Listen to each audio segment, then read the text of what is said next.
Hello everyone and welcome back to the Kohi Game Engine series. Today we're going to continue our work on the shader system by making some additional changes to the renderer front end and back end to give us a nice interface to work with that is renderer agnostic.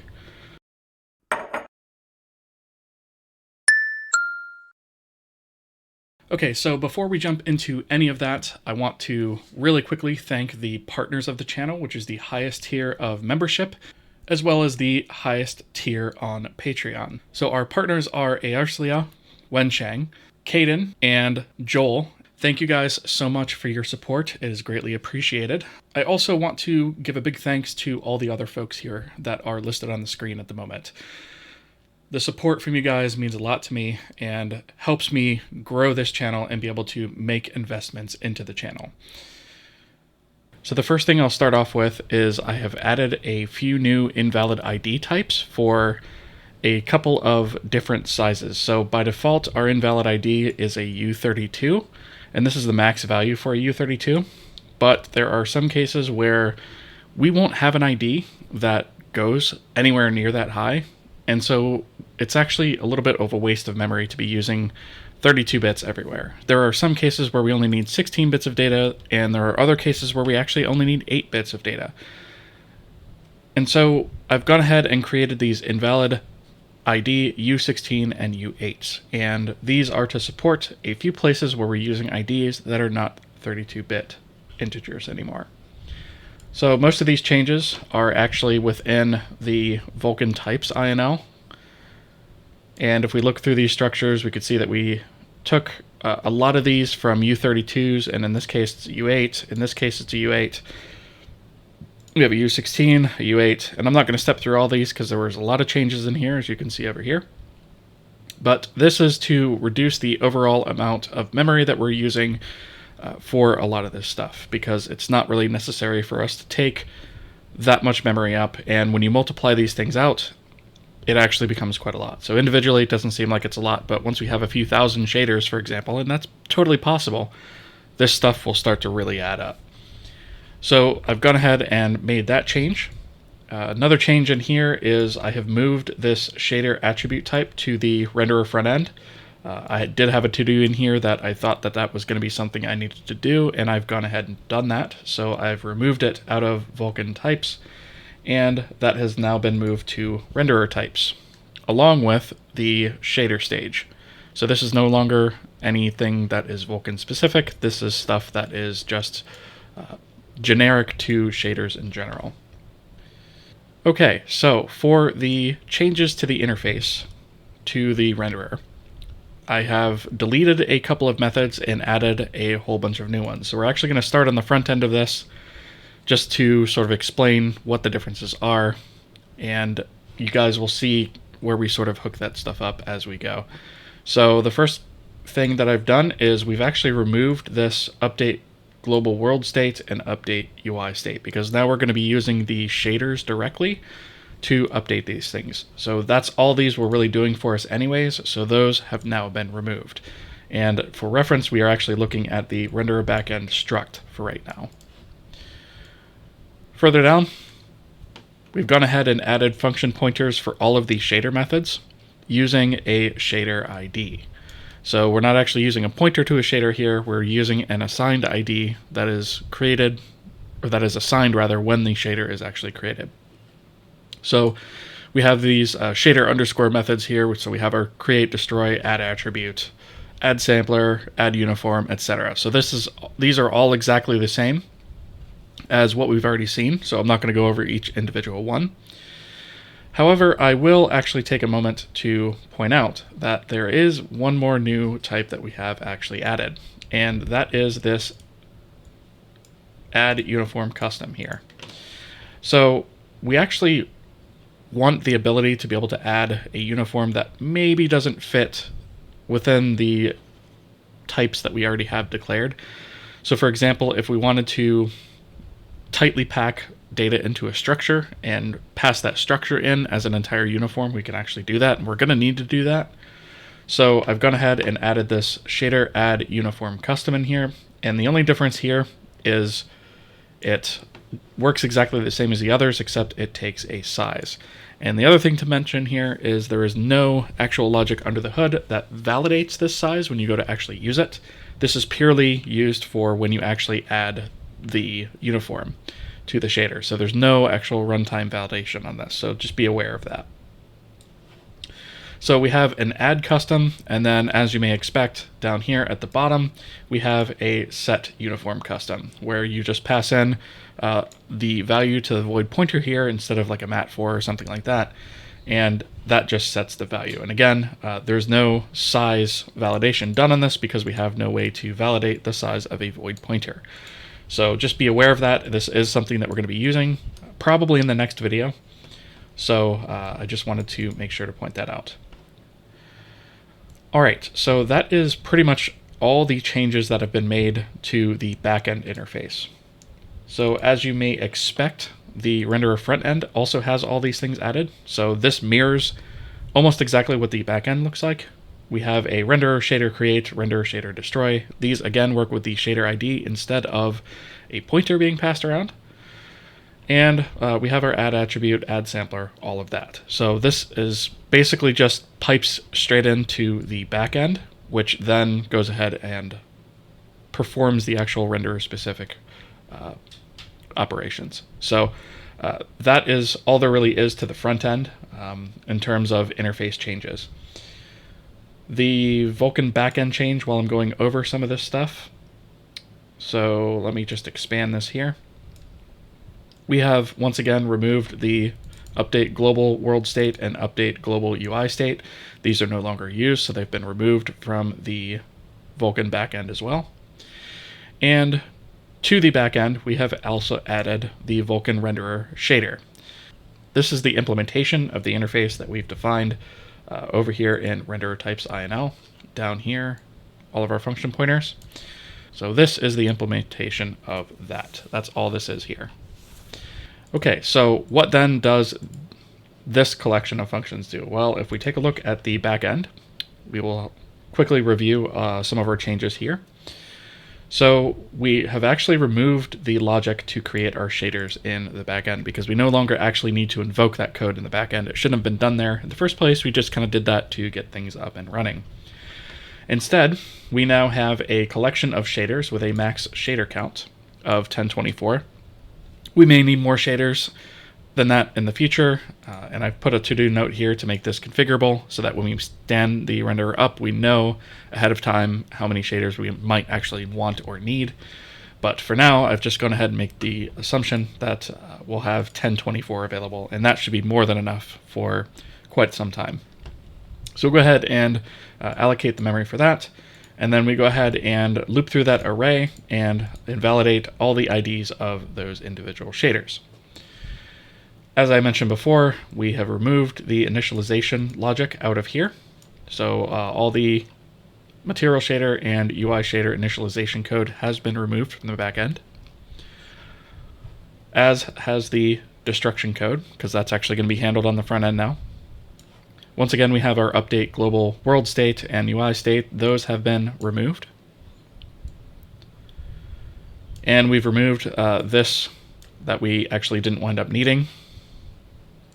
A little bit further down, we've actually gone ahead and commented out all of this create material. This is more here just for reference. This is probably going to wind up actually being nuked very, very soon. But I have a little bit more work that I want to do before I completely get rid of that. So for now, this has been commented out. It doesn't actually do anything except return false if you try to call the function. We've also disabled the code in destroy material. Now these things, again, this is probably all going to be going away. I just haven't actually removed it yet. But for now, we've just disabled the code that runs in here.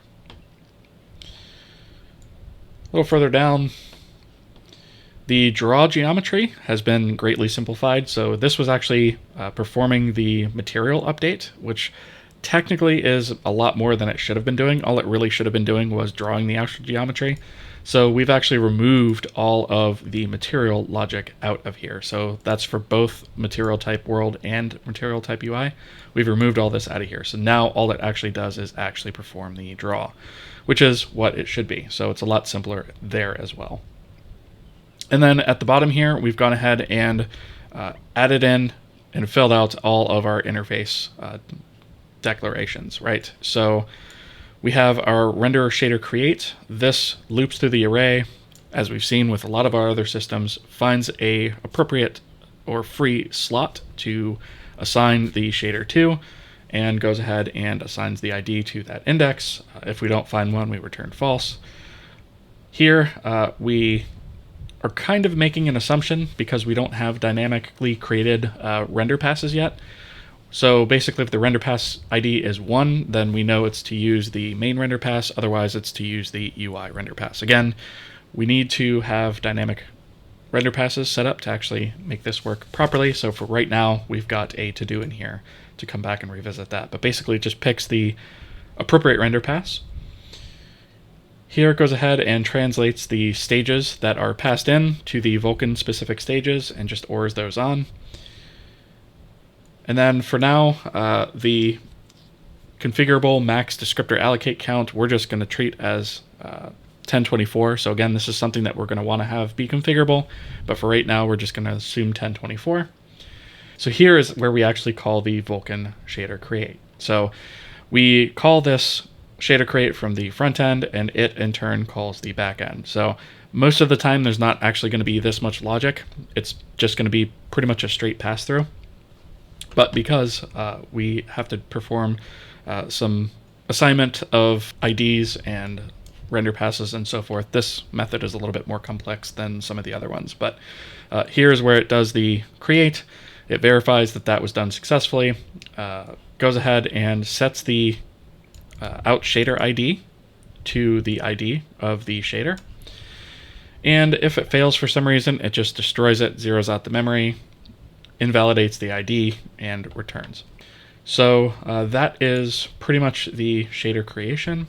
The shader destruction is actually really simple. All it does is just pass it through to shader destroy, zeroes out the memory, and invalidates the ID.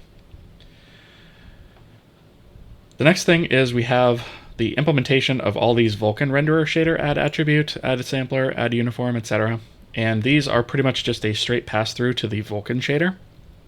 This is something that I'm considering refactoring in the future because we actually have a level here that we don't necessarily need. And I'm actually considering taking the logic that is in the Vulkan shader and just implementing it all in the backend C file and cleaning that up and getting rid of this additional layer. But for right now, this is the way I've done it. So the only thing that this does is it has this shader verify shader ID macro that runs. And that it's just a little bit of a shortcut for us to make sure that the shader does not have an invalid ID, and the shader ID within the shader's array is not invalid. And if either one of those things is the case, then we go ahead and return true, meaning that process failed. So instead of just repeating this code everywhere, it was much cleaner to go ahead and define a macro for that and go ahead and use that here.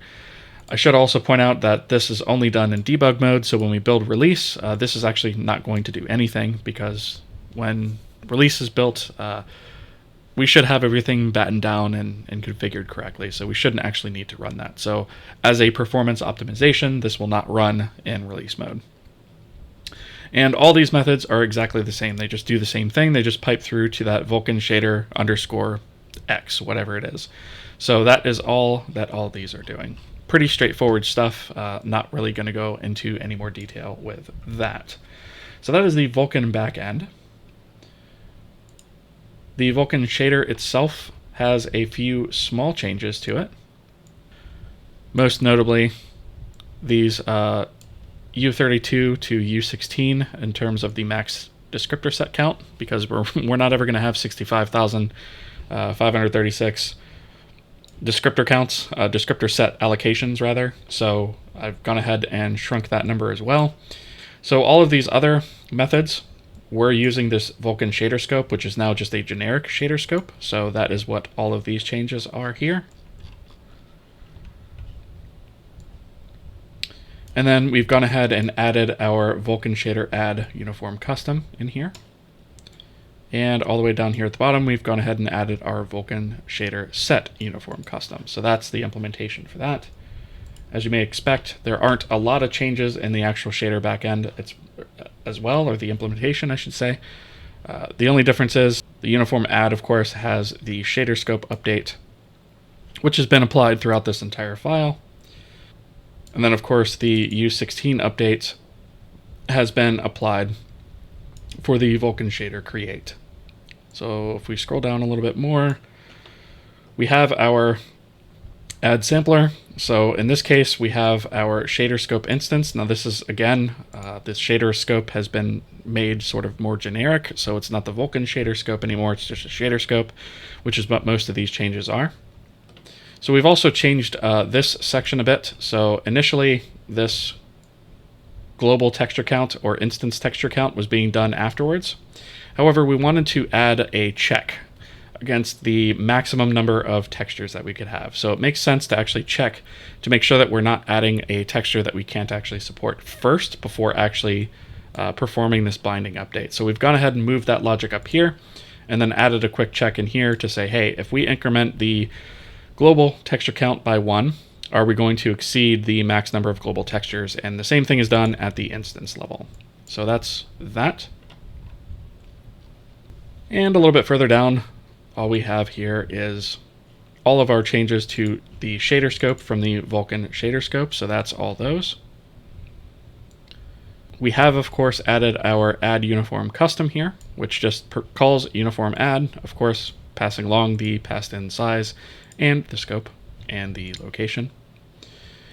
If we go a little bit further down, we've gone ahead and tightened up the size on the instance UBO generation because there's no need to have it over a U8. That's just kind of ridiculous. So we've changed the type here, and we've also changed this to use the invalid ID of a U8. And this is mostly the changes that have actually been made in here.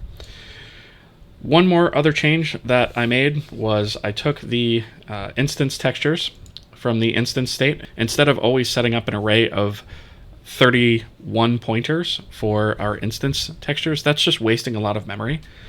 And so instead of doing that, we actually go ahead and we allocate for the number of instance texture counts. So yes, this is dynamic memory allocation that happens, but it only happens when we actually first get things stood up. So I'm not really that worried about it. We were wasting far more memory than I was comfortable wasting by just having an array full of pointers that was never actually going to wind up being anywhere close to full in 90% of the circumstances. So this is just a better way to handle that. And of course, since we have allocated memory here, a little bit further down, we go ahead and free that. Here we have more type invalid ID changes. A little bit further down, here is where we actually free the memory that we allocated. So whenever we release instance resources, we release the instance texture memory. When we check the uniform size, we actually want to bypass the size check in certain circumstances, specifically when we are actually using the custom uniform type, because we can't really check the size of a void pointer against what is actually being expected versus what's actually being passed. So we actually put in here that if the expected size is passed through as 0, that we go ahead and just say, you know what, this uniform is fine. We don't perform any checks on it. Here's just a couple more shader scope changes. Here is where we set the uniform custom, and we pass 0 for the size there to bypass the size check. And of course, this assumes that the caller knows what they are doing. So this does rely on the user a little bit, but it's not something that there's really a clean, performant way around. So whenever you're using custom uniforms, we're just not going to check the size. I believe the rest of the changes in this file are all the shader scope changes, the invalid ID, size changes. Yeah, so that's pretty much it for this file. So just hopping back to Vulkan types a little bit, we talked about the shader attribute types actually being moved. We have moved the shader scope stuff as well, so we've gone over that. We've gone over the size changes, but there is one more change in here that I want to point out as well. So down here at the bottom, this is within the Vulkan context structure here.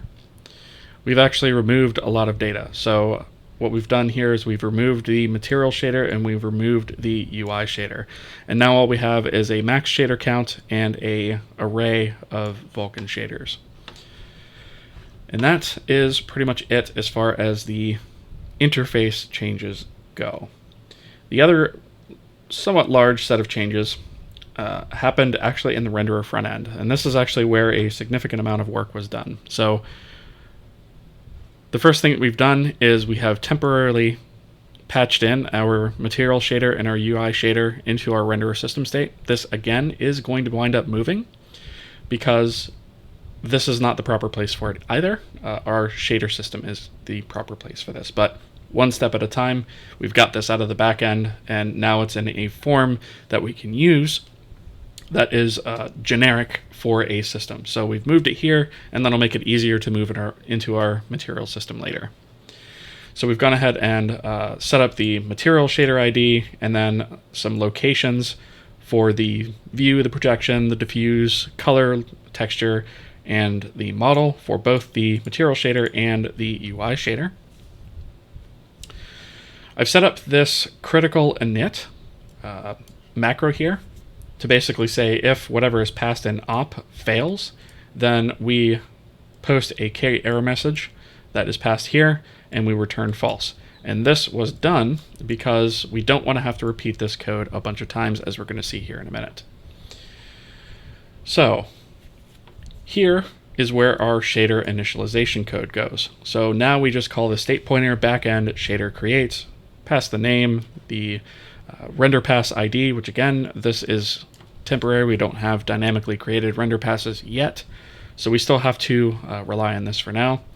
The stage information, as well as the shader ID and so forth.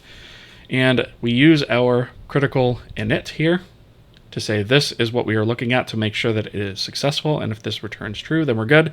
If we're not returning true, then we're going to return then we're going to spit out the error that is in this matte shader error, which simply says error creating built-in material shader, and then return false. And we've stored this off here so that we can just reuse this code over and over again. That way we don't actually have repeating code and potentially different and or wrong code. We want to make sure that the message is the same all the way down. So this saves us actually a lot of lines of code and a lot of repeated logic, because that's all built out for us. So here's where we create the shader. Here's where we add the attributes. This works all exactly the same as we had before. It's just called from the front end now instead of being required to be done on the back end. Here's where we handle all of our uniforms at the global level, instance level, and then local level, and then we call initialize, and all of these things are wrapped in critical init. We do the exact same thing for the UI shader. So that's all exactly the same logic, just using different data types. And then in shutdown, we call our backend shader destroy, passing through the material shader ID, and then invalidating that. And we do the same thing for the UI shader. A little bit further down in our draw frame, we've actually added some logic here. So the first thing that we do is right after we begin our world render pass is when we actually use the material shader ID. Now this is again one of those temporary things that we've set up that is going to be configurable and flexible, but for now we just needed to get it moved out of the back end to the front end so that we can build our material system around this. So here we go ahead and use the shader, and we go ahead and bind, set the globals, and apply those globals. And then we obtain a pointer to the material, or get the default if there is not one, for each one of the geometries that are passed through in the render packet. And we go ahead and bind the instance, apply or set the uniforms and apply the instance, and then we also apply the local. And then we go ahead and we draw the geometry. And we come down here a little bit further, and we do the exact same thing for the UI at the global level, and then at the instance and local level. Create material. All this does is, for right now, this unfortunately also has to look at the shader type and make an assumption based off of either material ID, the material shader, or the UI shader. Again, we want to be able to actually get the shader by name, read from the shader configuration, or the material configuration rather, to figure out what material we actually need to get. And this is where we would actually go ahead and tie in the material system to do this for us, right? But we don't have that yet. So for now, we're just having to make an assumption to say, hey, if the material type is a material type UI, then we use the UI shader. Otherwise, we use the material shader. And so that logic has been repeated a couple of times just here, once for the create material and once for the destroy material. And that is just used so that we can get the proper ID of the shader. And then, of course, we pass the internal ID of the material itself. So again, a little bit more temporary code here, but we're going to be fixing that as soon as we get our actual shader system implemented and the changes to our material system implemented. So the next portion of this is what you may have expected, which is where we basically take in where we have the call from the front end and translate that to the back end. So this right here basically takes in the render pass ID, the name of the shader, all the stuff that we actually need to create the shader, and just passes that through to the back end to shader create.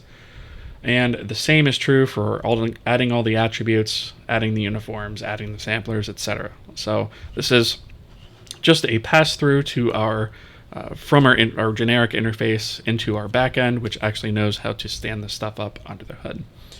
So that is all this is doing, is it's just a pass through. All right, and with that, I believe I have actually covered everything. So all in all, we actually have 10 changed files here. So it seems like a lot of code, but a lot of it is actually this repeated interface, all these repeated interface changes down here. And this is one of the reasons that I'm considering actually collapsing this by one level and taking all of the Vulkan shader logic and just working that right into the Vulkan backend, just to sort of eliminate another layer there. But for now, I'm going to leave it like this. We can always optimize that later. Anyway, let's go ahead and we will build, and we'll go ahead and run. And at this point, we should see that things look pretty much exactly the same as they always have, which is fine. That's what we expect, but we see that all of our uniforms are working as we expect, which is good.